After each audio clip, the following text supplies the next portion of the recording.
let me off. Tired of going round and round.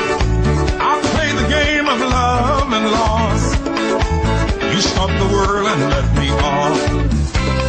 Good afternoon, colleagues, teachers, and of course, our friends, and welcome back to our second episode of The Teacher's Desk.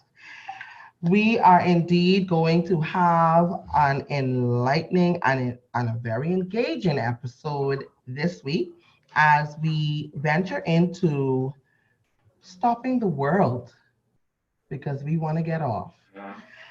And I am, of course, your host for this afternoon, Michelle Burrows, and with me, our co-host for today are some of the most tenacious and fierce leaders of excellence. We have Mrs. Zenobia Taylor-Smith. Yay!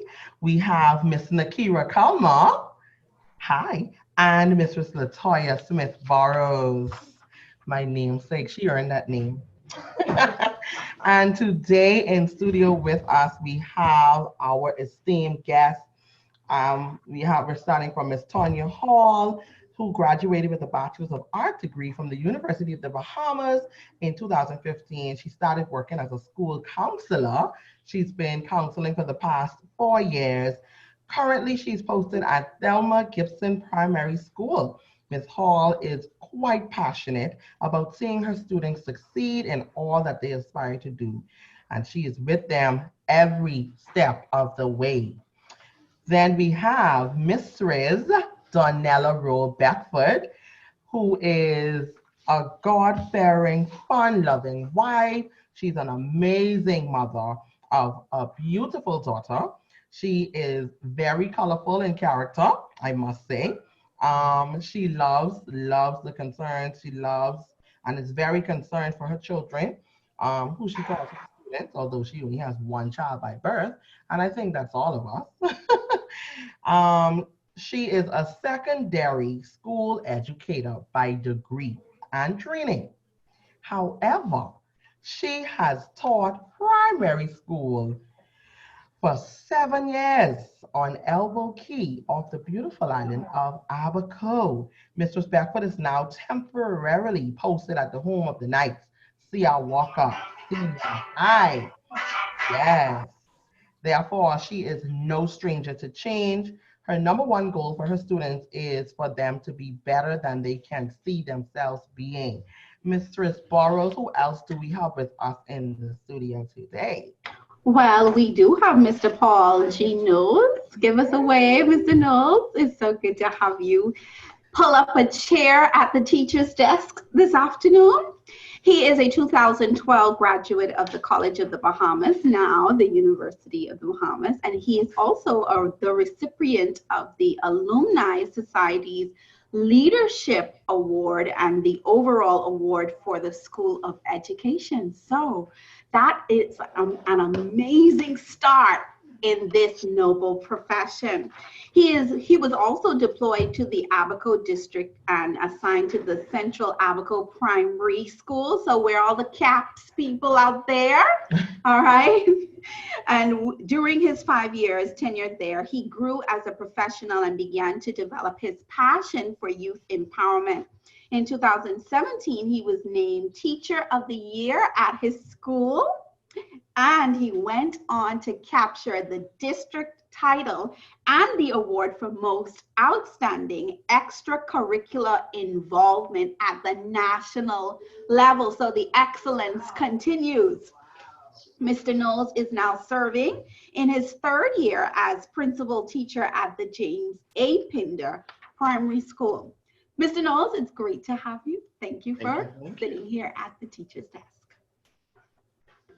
All right, and last but not least, we have the amazing Senora Sadira Makita Levarity Cooper. Y'all notice I did the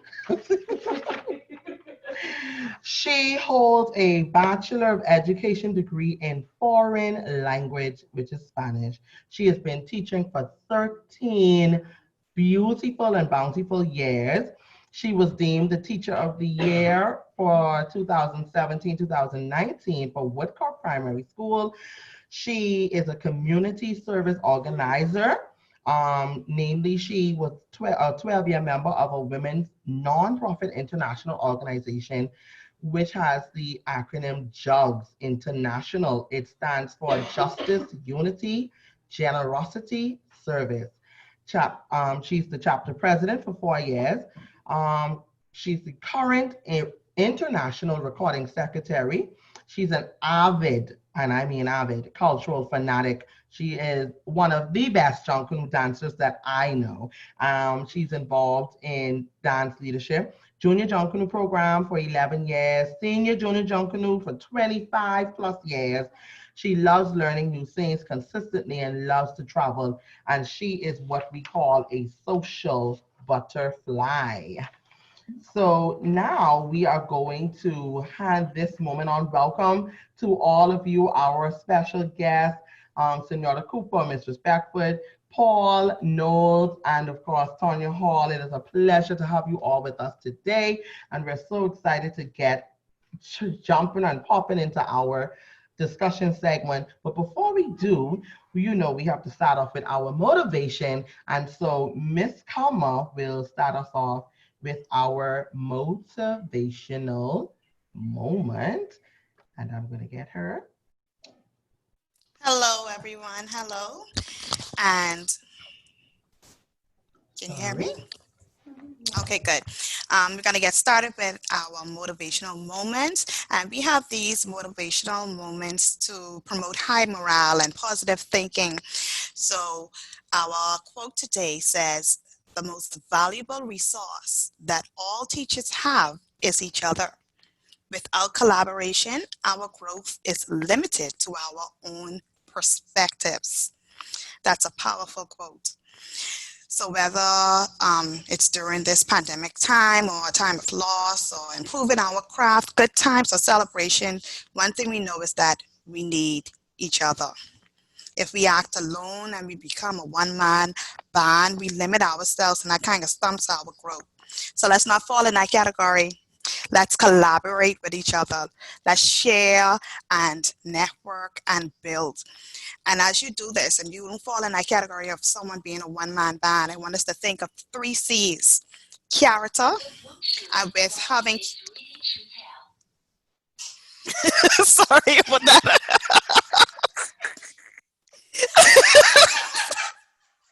Sorry about that.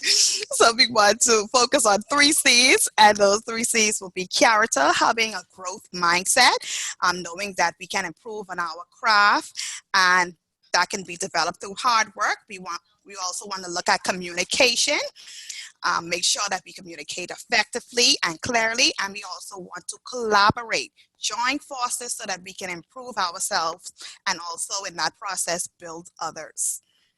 So we're going to move into our teacher spotlight. So today in our Super Teacher Spotlight, in the spirit of giving, we would like to highlight some educators who thought it fit to put a smile on someone else's faces. So we have Christia and Crystal Kemp, Wendy Pinder, and Damian Dean. This dynamic team came together and they bought groceries for their students who are in need. And if you look at the pictures, the boxes are filled to capacity with groceries and must needs during this time.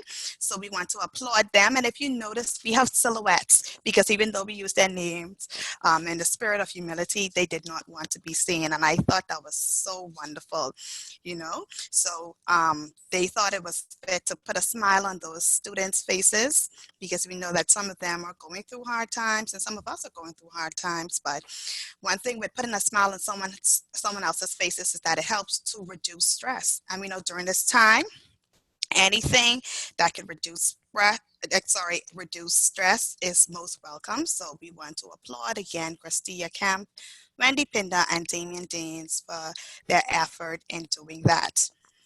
So thank you, thank you, thank you. We want to give those teachers a special round of applause, a silent chair. So let's go silently cheer them on. Good job to you all. We are super proud of you. And of course, if you know teachers that are doing other phenomenal things in the community, not only groceries, but there are teachers who are doing far above, who are doing everyday super heroic things for their students. If you know them, reach out to them and let them know that we would want to feature them on our next episode of the Teacher's Desk.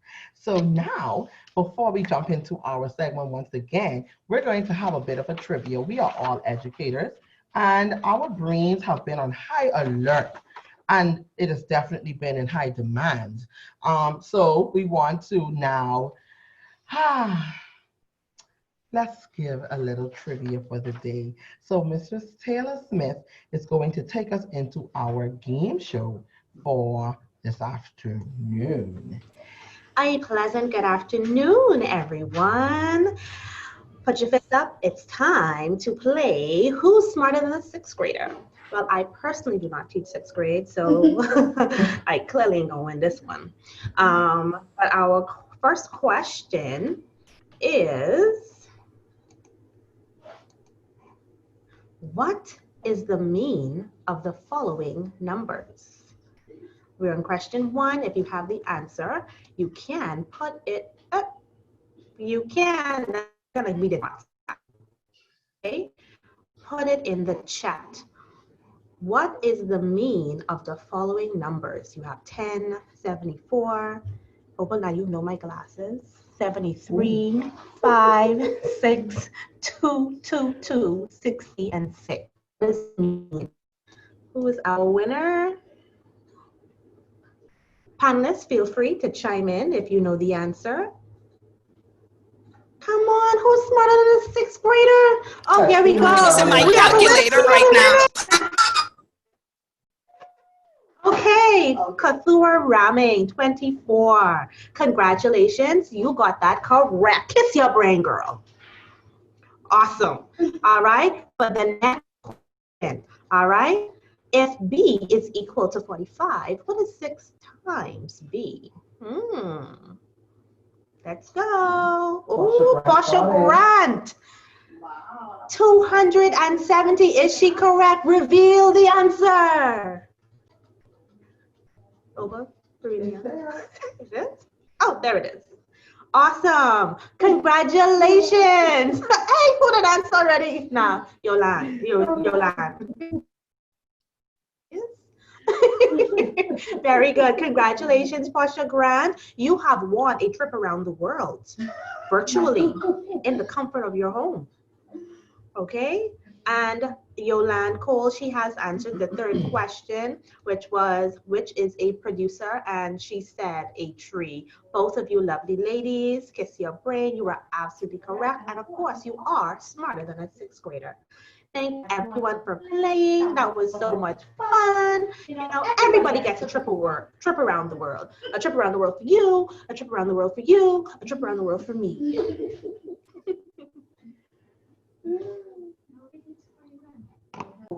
All right, awesome sauce. So now we're going to glide right in to our discussion of the day.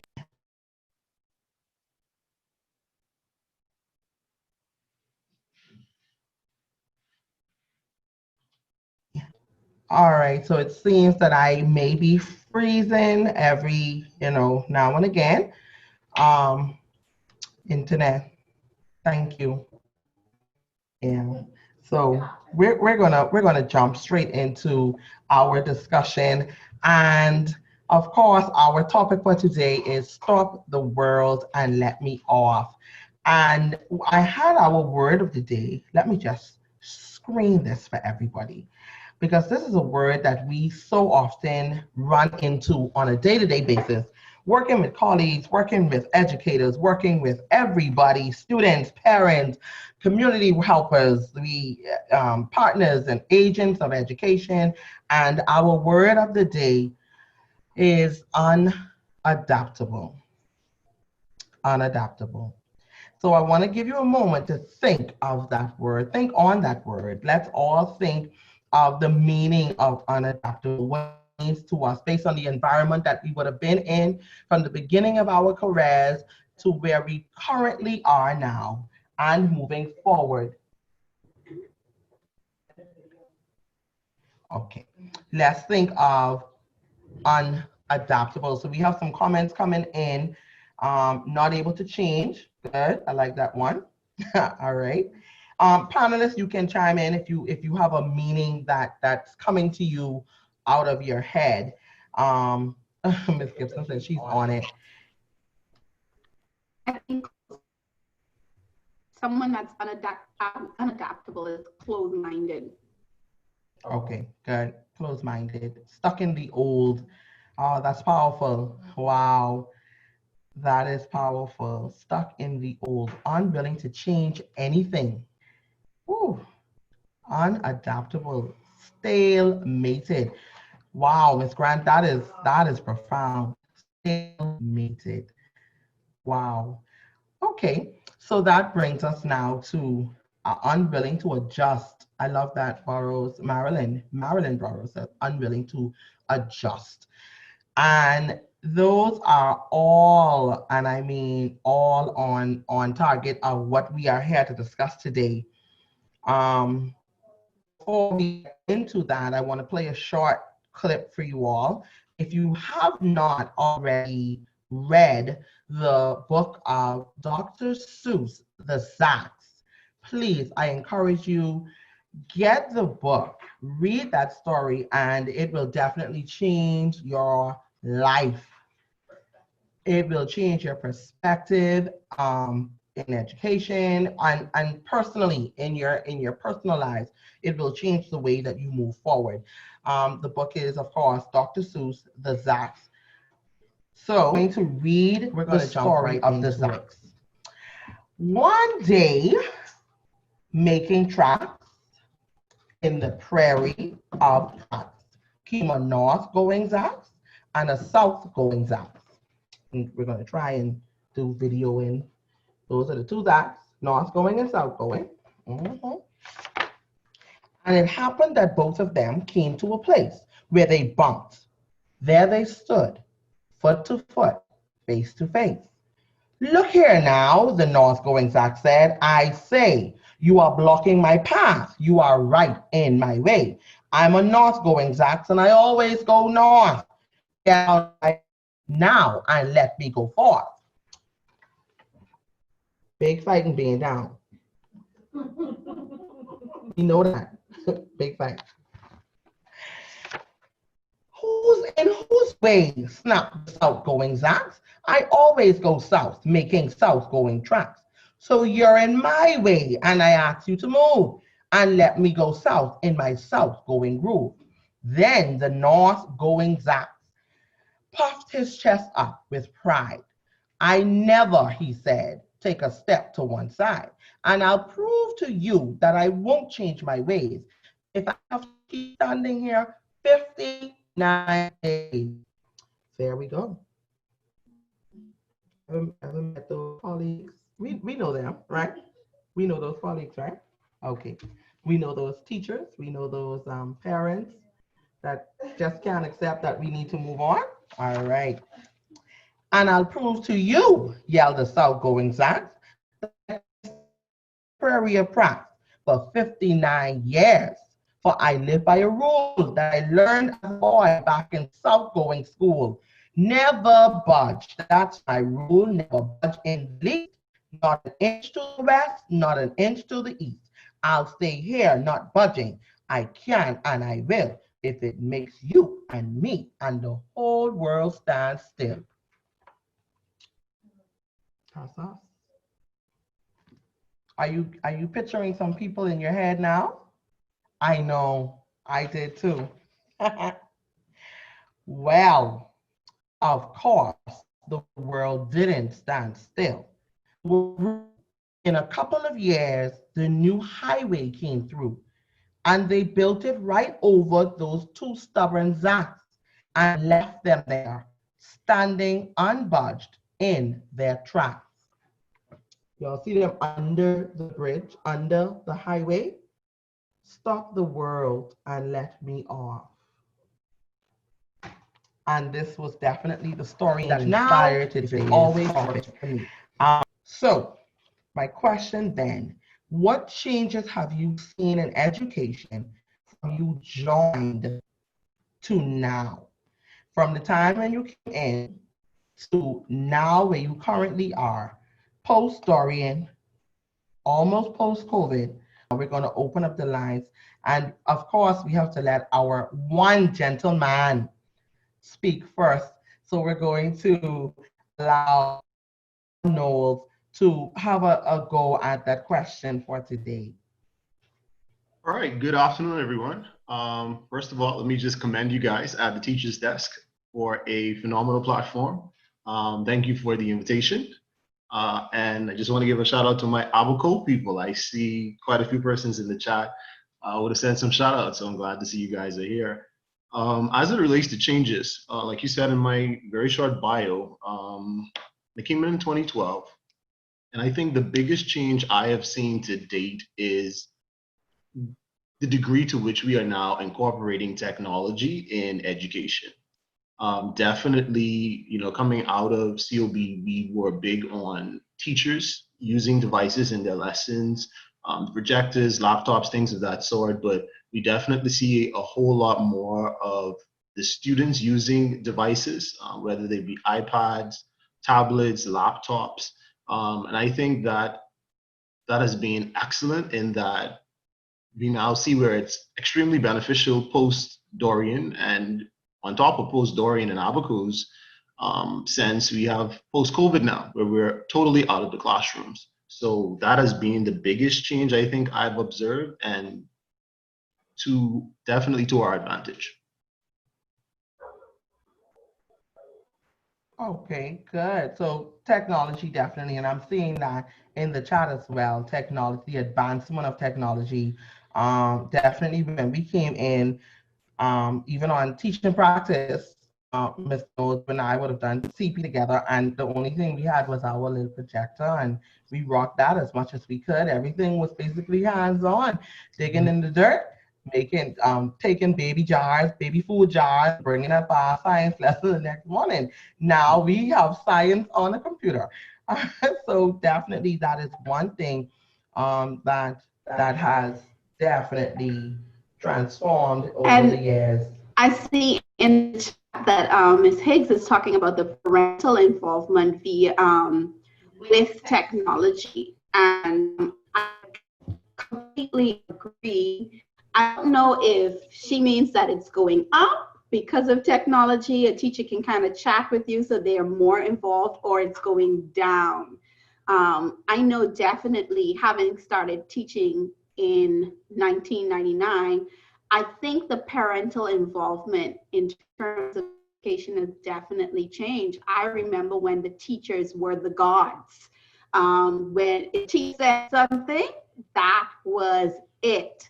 It was just like you had like, oh, could you please just tell my child that they are supposed to do it this way, because they're saying, oh, my teacher said this. We were so up there in terms of our level of standing in the society. So I think that has kind of changed a lot in terms of education. So I definitely get that, Ms. Hicks. And Adrian Soy is saying that he's seeing that school is going to be practically paperless. And you know what? I think that's a good thing. Let's save the trees, people. All right. So I think we have a consensus, Shalithia, that technology is the greatest change in education in terms of when we think about being progressive. Now, I'm looking at our panelists, and we have some progressive teachers in terms of Ms. Hall and Ms. Roe Beckford and Mr. Knowles and Ms. Lavardi Cooper. They are progressive teachers. So have you ever met North or South going Zach as you taught? Have you come to face with a teacher who saying, this is the only way to do it, this is where I get my success and not changing. Go ahead and tell me what are some of your experiences with a situation like that. I think I'll start with Miss Lavardi Cooper. Let's start with you. Well, definitely, I can say that I have met those, and I think that is something that is a part of life, be it in our field as well as outside of that arena. I feel when you work with persons like those, it is my experience that sometimes the person may have a fear of something that you're trying to suggest or ask them to change, or they have a fear of, okay, this is the way I've been doing it, and if I do it that way, then that may not work. And so sometimes that is an internal personal struggle of that person. And while sometimes it is frustrating, I think we should be very cognizant of the fact that we all are still humans. And so I have learned how to handle them with kid gloves per se. And so sometimes if you come at them with a different approach, rather than I'm north and I'm south and I'm not moving, you get them to do what you want changed or what needs to be done according to your approach. And so from my experience, I have learned that working in the school with those kinds of persons, you want to approach them in a different way. And remember that we're all humans, so we're not here to judge or pull down one another, but rather, I'm going to help you make this change. Really, really good point, Ms. Cooper. What about you, Ms. Hall? Have you face to face with a north or south going Zach? Well, in this day and time, I've been hit with north, south, east, west, all around. Just everybody. Mainly because not only am I young, but I'm passionate about what I do. So I will come across to some teachers as being innovative because, okay, I see what you're doing, but I want to teach you an easier way how to achieve the same thing. And not all the time are they willing. And like Mrs. Cooper said, it's because of them being afraid. And it's not because they're afraid of change. It's because sometimes they're afraid of being seen as incompetent and not knowing. And that is usually one of the main reasons why you get that standoff approach from them when you're approaching them with a new idea. So I apply the same method that she do. I say, okay, well, darling heart, let me show you. And I take them through the steps and I go about it a different way to achieve the same results. And I learned when I do that, I don't have so much of the pushback. I don't have so much of the standoff, and it keeps the working relationship intact so that if I do have to go back with the same idea, they'll be more open the next time. So it's all about the way that you approach them and the way that you handle teachers, because we're all humans, and there will come a time when there's a younger little teeny bopper who will come and try to show me the same thing, and I'm going to be open with the same, open them with the same arms that I was opened with. So today awesome. For me. Thank you, Ms. Hall. What about you, Ms. Roll? You ever met a north or south going Zach, someone who said that, when you were trying to open their mind to something else, that they just weren't having it? I think that's me all the time, especially because I work with a lot of persons that are older than I am. And sometimes you want to show them something and like, no. And you have to be like, okay, it's fine. You can do it the way that you want to, but just for future reference, this is an easier way to do it. Like she said, Ms. Hall said earlier.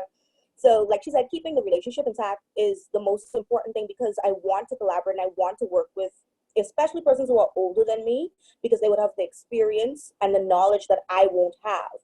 So yes, I face many persons that have opposed movement and change, and you just have to take it each day at a time and relax, have fun with it. And sometimes I turn it into a game. Hey, who could do the fastest? And when they realize that you've done something faster than they're interested, like, what you do to do that? And that's how I get them.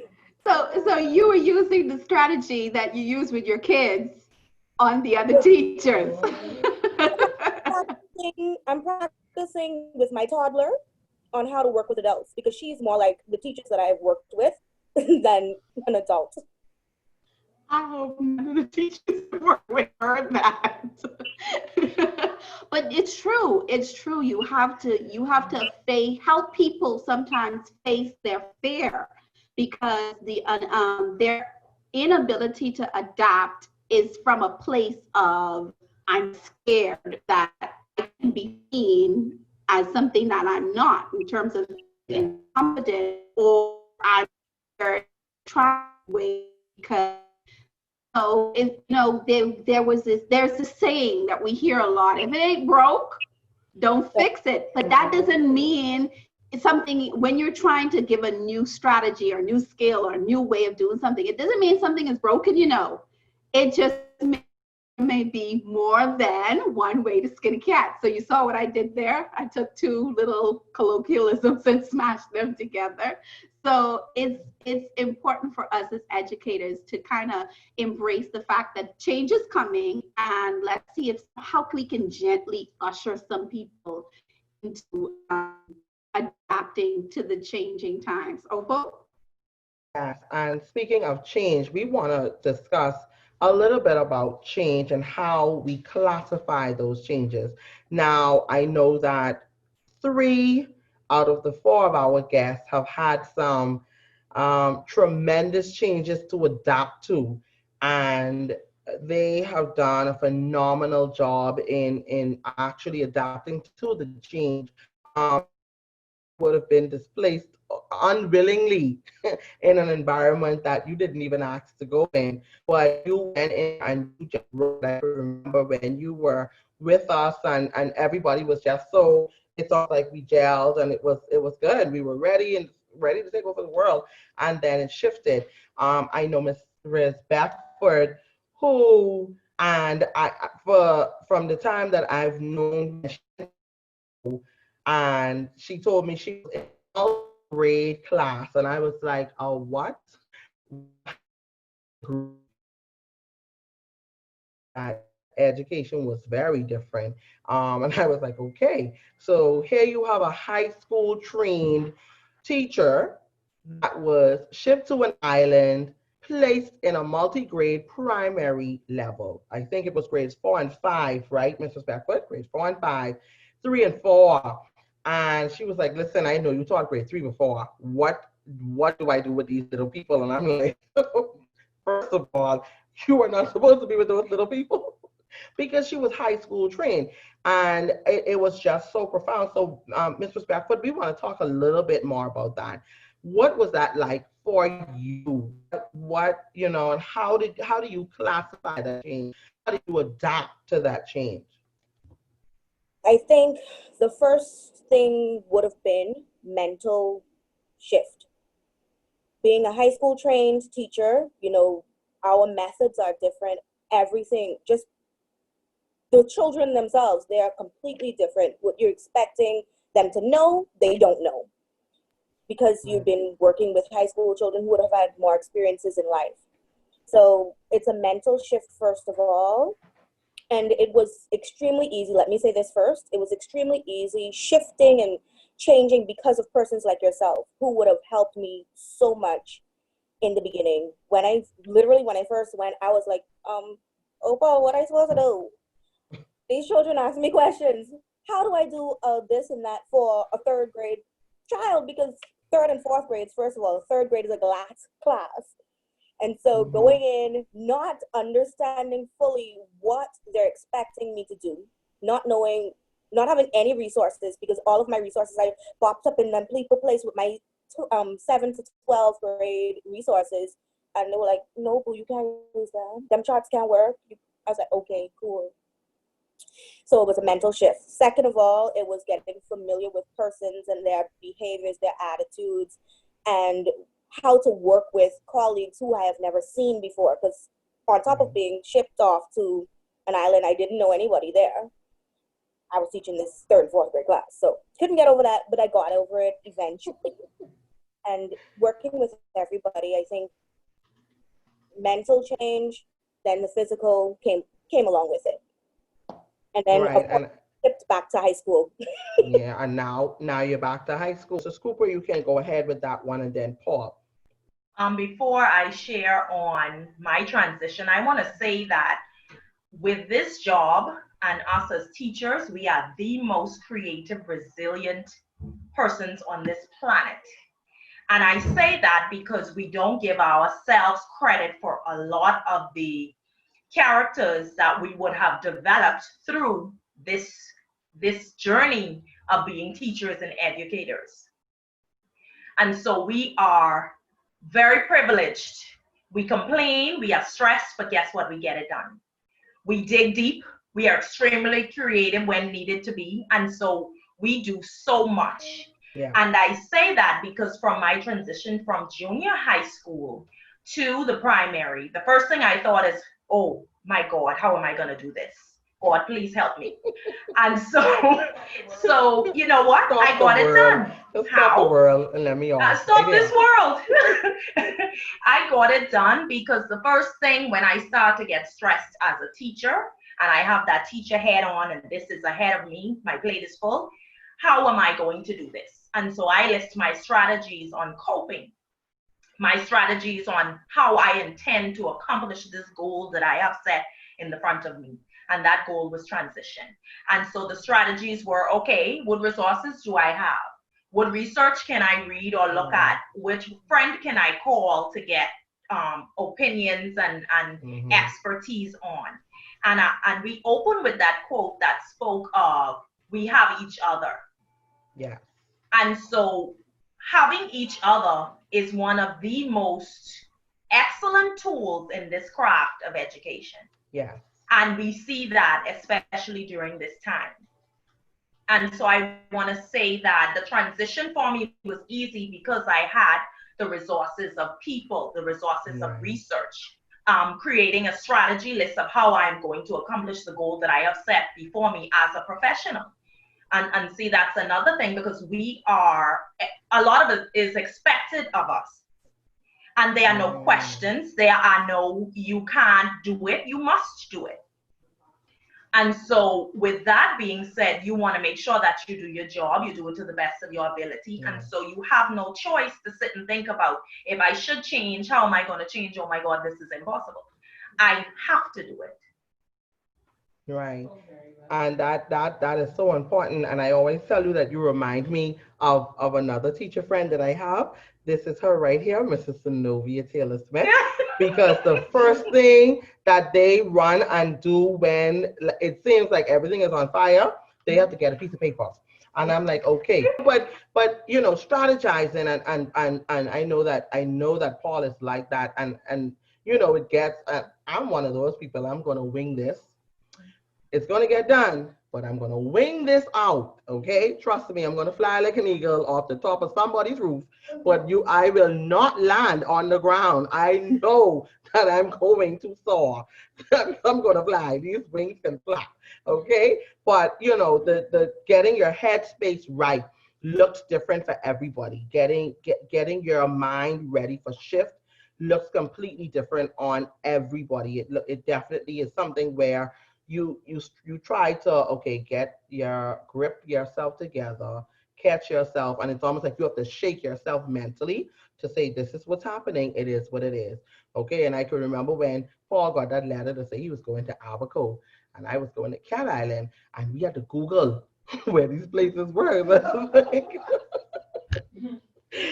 We sat out in the front of my yard, and I was like, listen, Cat Island look like a boot. Like, why am I going to a boot island? And then they call it Cat Island. And then, you know, all the rumors, and you're hearing all these things. And I'm like, we don't even know nobody there, you know. But we just had to. And then he was like, listen, I got to go home.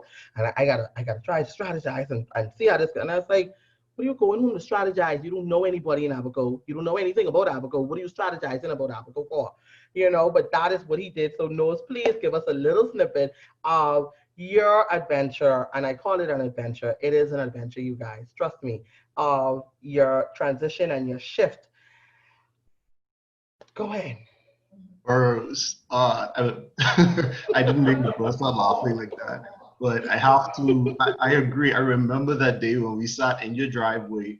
I think we were so panicked. I don't know if you remember, but your mom, she took us inside the house and she literally took glasses out of her china closet, and she was like, she gave me 2 glasses. That's what that was my going away gift. Like, go with these. This is a start for you. You could be all right. We didn't know what we were going to expect. And what a ride it has been up until now. Yeah.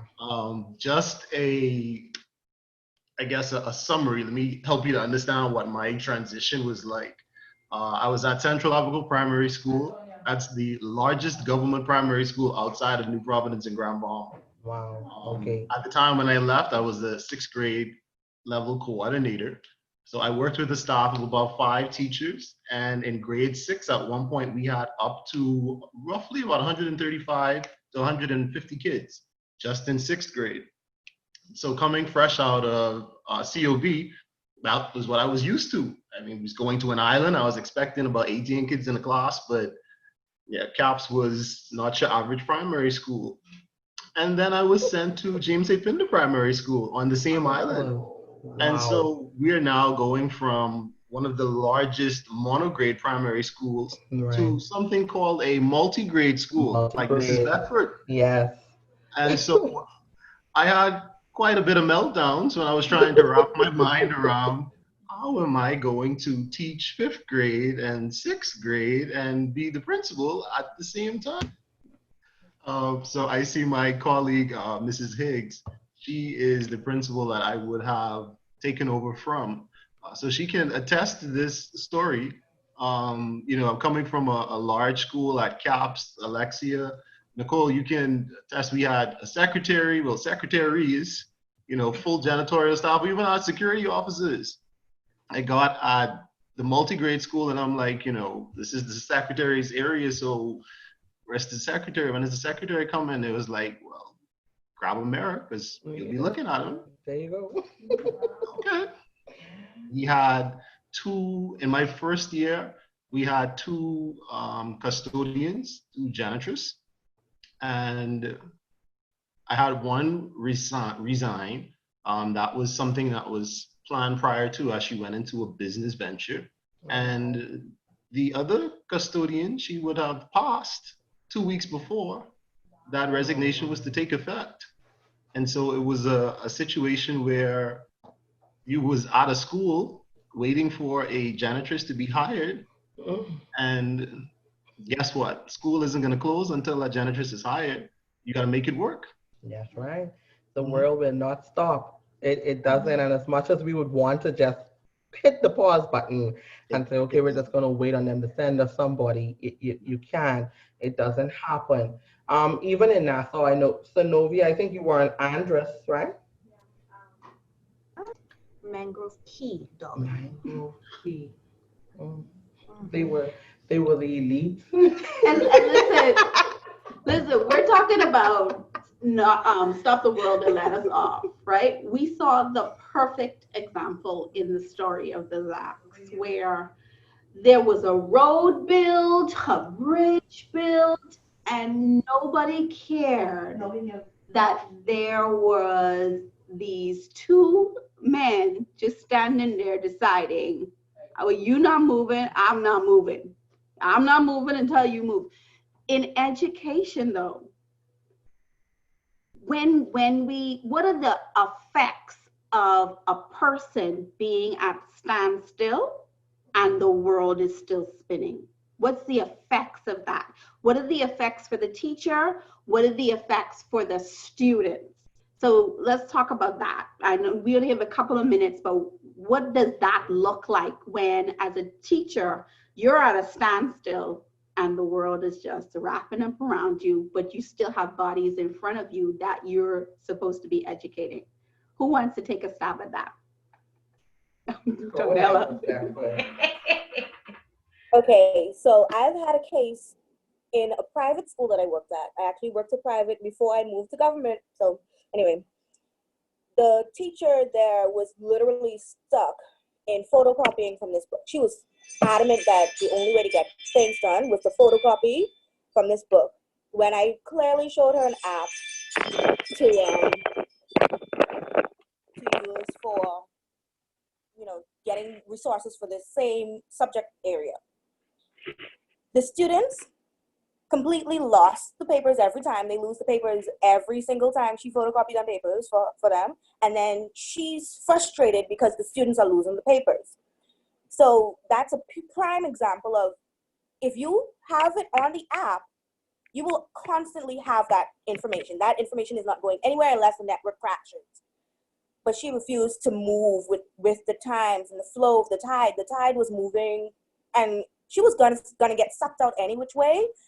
But I would rather move with the tide than against the tide. If anybody knows about swimming, fighting the tide is a lost cause. You get tired, you might as well just wait, float with the tide, and eventually you will get back to shore. Anyway, for those who know. So that's a prime example of the children being stuck, teachers being frustrated, and this job is already frustrating enough. You don't need to do anything to frustrate yourself more than you have to. That's it. If I Anybody can else? add to Okay, go that, ahead. I agree that the kids would definitely, they tend to suffer more when we have a teacher that's kind of stuck and they refuse to move forward. But I just want to stick a pin in there for my colleagues who sometimes I think they're misjudged at being unadoptable, in that being a teacher, being an educator is a hard job. And so you're judged at a higher standard than the average person.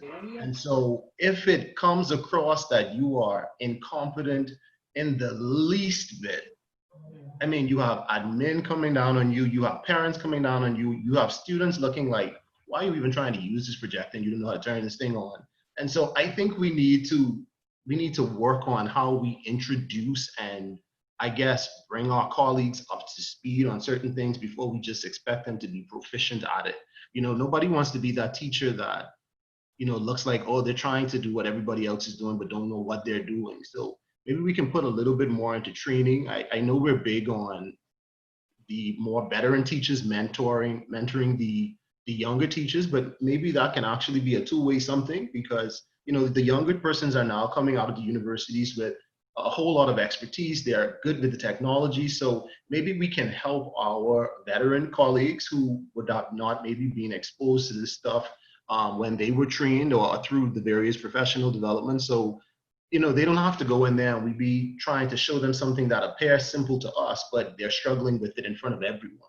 That's just how I feel. Sometimes our colleagues are misjudged. Yeah, and I'm hearing, with listening to you speak, I'm hearing that networking can be a two-way street. Yeah. So the older people can mentor the younger teachers with the things that they would need, like classroom management and record keeping, things like that.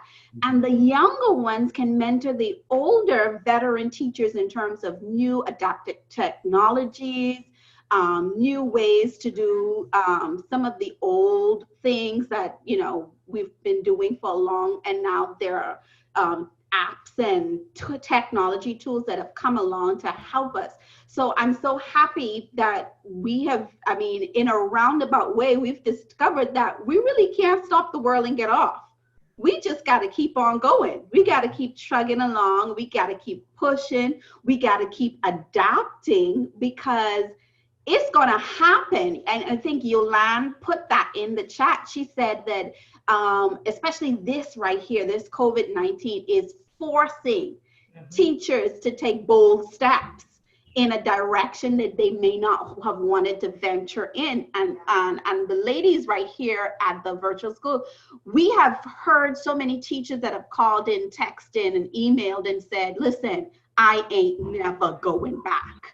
I am here. Yeah. I have learned this new thing. I've sat in the webinar. I'm getting good at this, and they are not going back. And so the boldness that we were waiting on is, like, I believe 2020, 2021, there is going to be a revolution in education here in the Bahamas, in terms of the teachers are now going to step up. And everybody else is going to have to come along. The teachers' aides are going to have to come along. The administrators are going to have to come along, because you can't give me a blue mark book now and tell me to record those grades and I'm doing live worksheets. No. So our stop the world and let us off thing is now, let's go world. You spinning, I'm right there with you. I'm gonna keep that revolution going. So excellent teachers, excellent. We're wrapping up. Mr. Cooper, you have something Yes. before we go. Go ahead. I want to add, we all are aware that change is inevitable. We have to look at our approach to it, because you will have some that will be left behind because they don't want to change. But when we adapt to the change, it makes it easier. The process is simpler. And also, we are adding to what we have professionally and personally. And so, while the change may not be expected or even agreed to do it, it's better for us. It makes us better persons. It makes us better professionals, better teachers. Your delivery may be able to reach a child now that you've changed, whom you have never been able to reach before. Mm-hmm. And so we have to look at it that way as professionals. And I looked at some things that I thought I can share when it comes to us as teachers changing. And I think the reason should be clear, which was some of the points that Mr. Knowles was sharing with us. Sometimes it's how the change is brought to us that makes us fearful, that makes us intimidated, that makes us rejected. I think that needs to be a process that is managed and tested before you say you must do this or you have to do this. We must look at the risks and also the expectations of this change, the resources required to deliver this change, and lastly, who will be responsible for making this change happen? Who are the stakeholders? How is it benefiting all of us? And so those are things that we as teachers, administrators, Ministry of Education, director, minister, all of those things we have to consider when we look at we're making these changes. That's an awesome point. And all of you have done an amazing, amazing job. And someone just messaged me privately and said, Cooper is talking about you and one of your students. And, you know, it's weird that he is in my class and he really does not belong in my class. This child really doesn't belong in my class. Honestly, I feel as though where he needs to be is far greater than what I can actually do for him, than what I can actually give him. And you know, we're trying to shift and trying to reinvent everything that education used to be. And I say that in past tense now because we know COVID over. COVID over. Everybody, COVID over. All right. But, you know, we're trying to now adapt to those students. And so that brings us to our final thought now. What now? So let's think on that. What now? Where do we see education? Where do we see ourselves in the next 5 years as educators, as the innovators? And as you can see on my screen, it says the future is ours to create. And I really strongly believe that. And if you look at the culture of what my school is like, I can speak for my school, where almost 80% of our staff are of an older culture. And so they are the staff that would say, listen, when I was teaching, it wasn't like this. And, you know, we're sitting there and we're like, okay, listen, honey, it's gone. You know, it's over. Those students are gone. Those students are, they are now your doctors. They are now graduating college. They are in universities. Now we have the Beanie Boppers and these generation Alpha, Omega, Zinc, Gen X. I don't know what to call this generation. They are just different. What are they, Ms. Smith? They're Generation Z. That's the era of children born into technology. Within those of us that have our own children, they will look at you and be, no, I got it. And I was watching a video where the little girl was trying to buckle her seatbelt and her dad was recording. He's like, you need some help, baby? And she's like, no, you worry about yourself. You worry about yourself. And I'm like, what? girl she could barely use the bathroom good.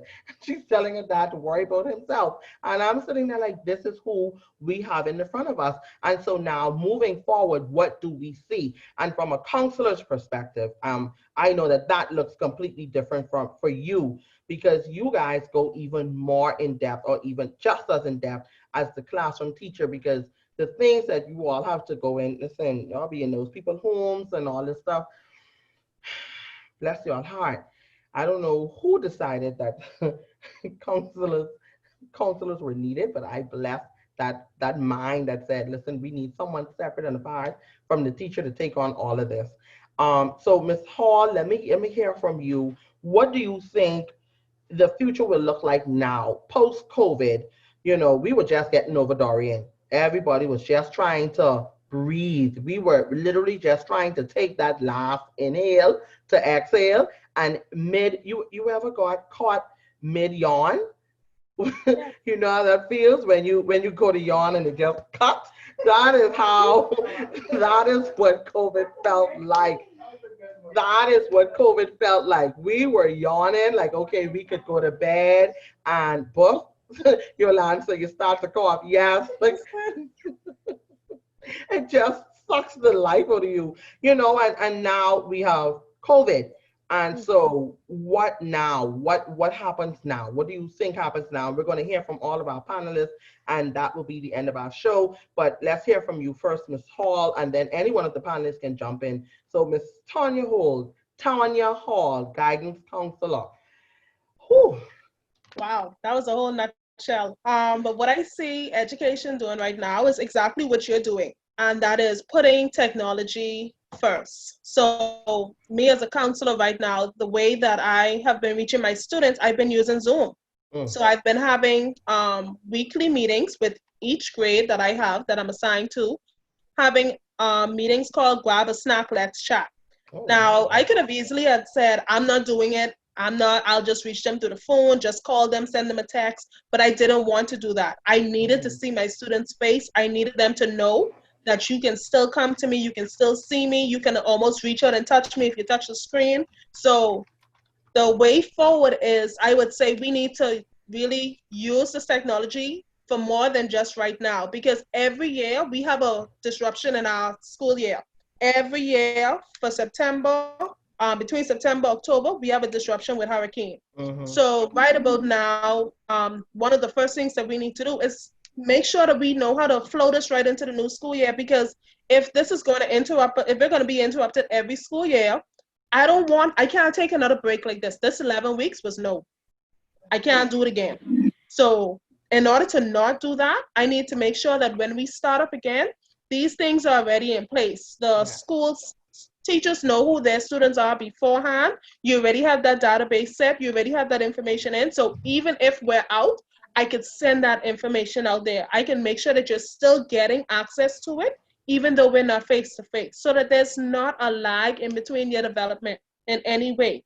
So in the next 5 years, I expect for all of these platforms to be utilized by every teacher in the Bahamas, to be utilized by the counselors and every part of education, and not just everyone talking about it, but utilizing it and seeing the advantages that it has. So that's where I see us going, and I'm along for the ride. There you go. The world is not letting you off. Anyone else? I just want to close off by saying that teachers, we can do this and we will do it. Those of us that are a bit thinking that, you know, we're going to be replaced by the technology can never replace a human touch. And so the love and care we show our children, that can never be replaced by the technology. So let's have an open mind, a positive mind. Let's use the technology to our advantage. Let's connect with parents more, which it is doing. Let's put more responsibility on the parents, which it did do. And so that is my 5-year take from now. Let's build, let's grow, let's be open-minded. We can do this. Let's strategize. Awesome. Any Knowles, Beckford, anyone? With moving forward, I guess the next 5 years, 10 years, I think technology is definitely a viable option in terms of the way forward. We just need to continue to be the great teachers that we are, and that look at it from a complete, how would I say, give it a holistic view. Because at the end of the day, I don't want us to go through all of this to get this beautiful virtual setup of education started, and then September we get the all clear and we are right back to square one. Right. Putting it to the side, the reality of it is, like some of the panelists said before me, we face these disruptions every year, and this year it's just being extreme. Like, these weren't 2-week breaks. Dorian, some of us, we were out for up to 5 weeks, and now COVID, Yeah. we're on week 12. And we have kids who, say, for example, in September, if we can't get back in the classroom, this is an option as well, but we have to use this platform to reach this other stakeholders, our parents. I mean, my heart goes out to the preschoolers. Their fine and gross motor skills that need to be developed, how to hold a pencil properly. There are just some things that you need that human touch, as my panelists before me would have said.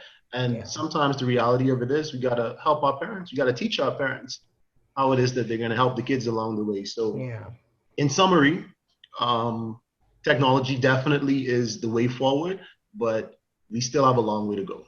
Yeah, definitely. Thank you so much for that, Mr. Spackford.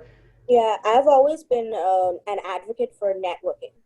And if someone can help me, I can help someone. So what I see in the next 5 to 10 years is a large network of teachers who actually help, not just say, I will help, but who actually will do what they pledge to do.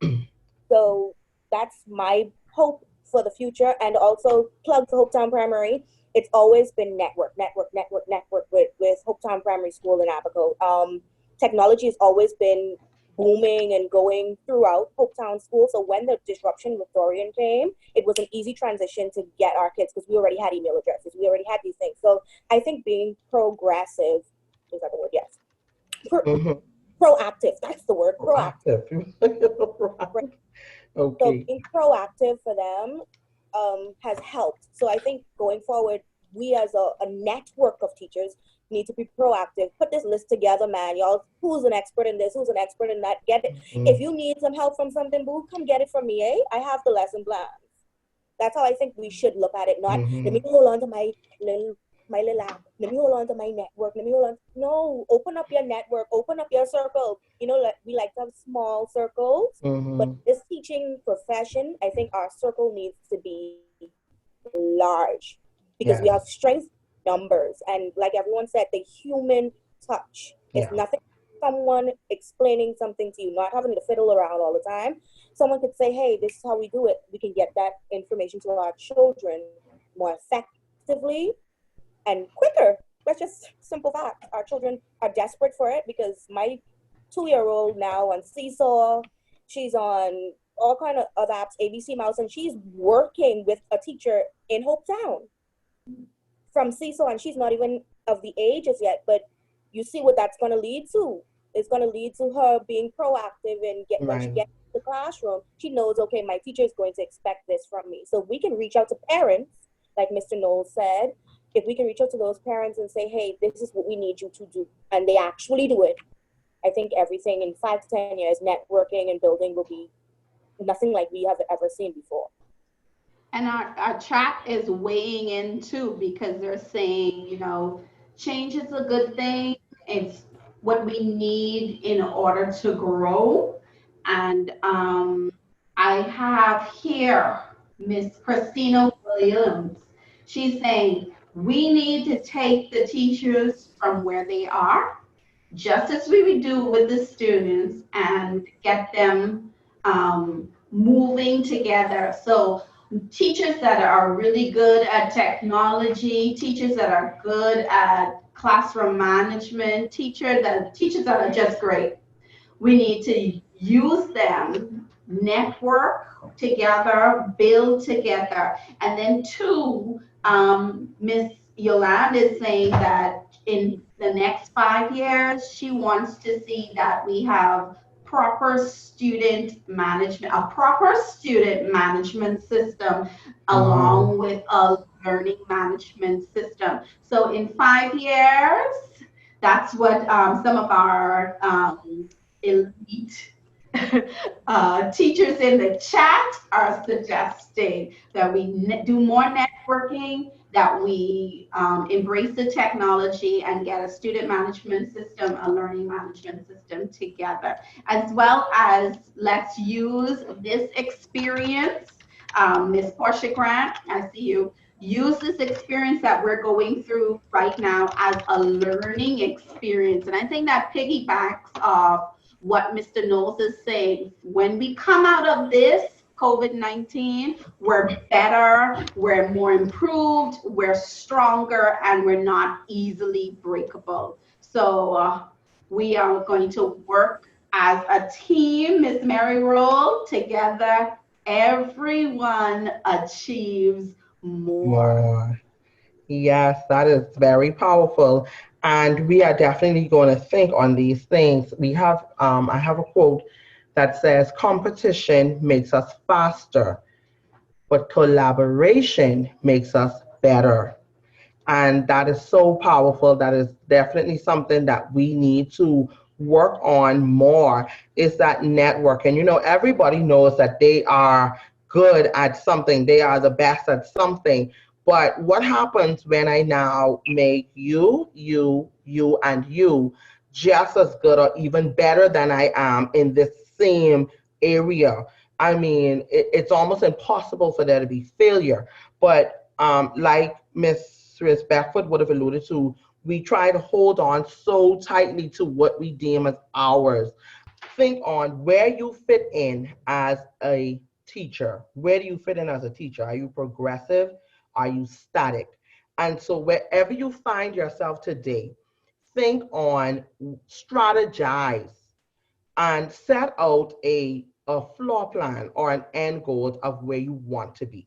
If you are a progressive teacher, what more do you want to see happen?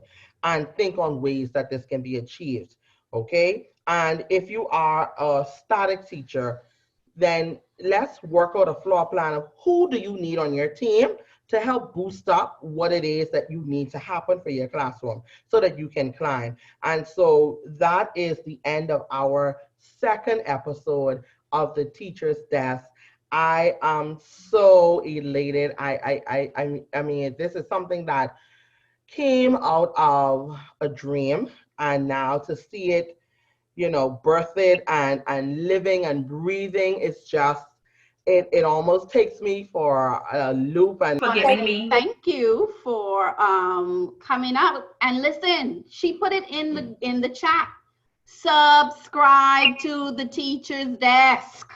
All right, go on YouTube, like the videos, and then hit the subscribe. Let me do it like the YouTubers. Click the subscribe button. It's going to show up.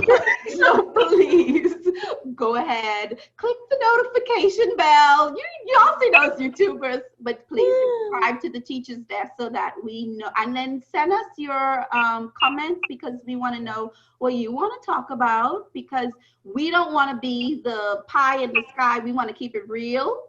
We want to always have real, meaningful discussions, come up with real, meaningful solutions and plans to the everyday teachers' problems or situations. So please go ahead, subscribe to the Teacher's Desk. Pull up a chair, not next week, but the following week. And then tell a friend, tell an educator, because we're all in this together. I'd like to say thank you for having me. It has been a pleasure. And I think this kind of forum is just awesome, because a lot of times we don't have the opportunity to share as educators and as colleagues and all of our challenges, etc. And so thank you very much for having me. It was a pleasure. What she said.